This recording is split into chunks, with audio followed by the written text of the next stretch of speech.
কৃত্রিম দাঁতের ক্ষেত্রে ওযু গোসলের বিধানটা আমরা এভাবে জানব। কৃত্রিম দাঁত দুই ধরনের হয়ে থাকে। এক ধরনের দাঁত স্থায়ীভাবে ফিট করে দেয়া হয়, অনায়াসে এই দাঁতকে আর কখনো খোলা যায় না, বের করা যায় না। এই ধরনের দাঁত জন্মগত দাঁতের হুকুমের মতোই হবে, অর্থাৎ ফরজ গোসলের সময় দাঁতের গোড়ায় পানি পৌঁছানো যেমন ফরজ, কৃত্রিম দাঁতের ক্ষেত্রেও দাঁতের গোড়ায় পানি পৌঁছানো ফরজ। ওযুর সময় দাঁতের গোড়ায় পানি পৌঁছানো যেমন সুন্নাত, কৃত্রিম দাঁতের ক্ষেত্রেও দাঁত এবং দাঁতের গোড়ায় পানি পৌঁছানো সুন্নাত। আর দাঁত আরেক ধরনের হলো যে দাঁতটা অনায়াসে বের করা যায়, খোলা যায়।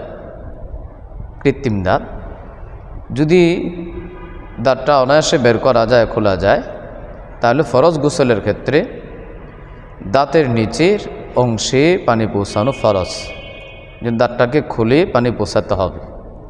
অনুরূপভাবে ওযুর ক্ষেত্রে সুন্নাত হলো পুরা মুখে পানি পৌঁছানো। ফাতোয়া হিন্দিয়াতে আছে, ওয়া হাদ্দুল মাজমাজা ইস্তিআবুল মাই জামিআজ জাম। কুলি করার সুন্নাতের যে সীমা পুরা মুখের ভিতরে পানি পৌঁছানো। যেহেতু কৃত্রিম দাঁত যেটা অনায়াসে বের করা যায়, খোলা যায়, তার নিচের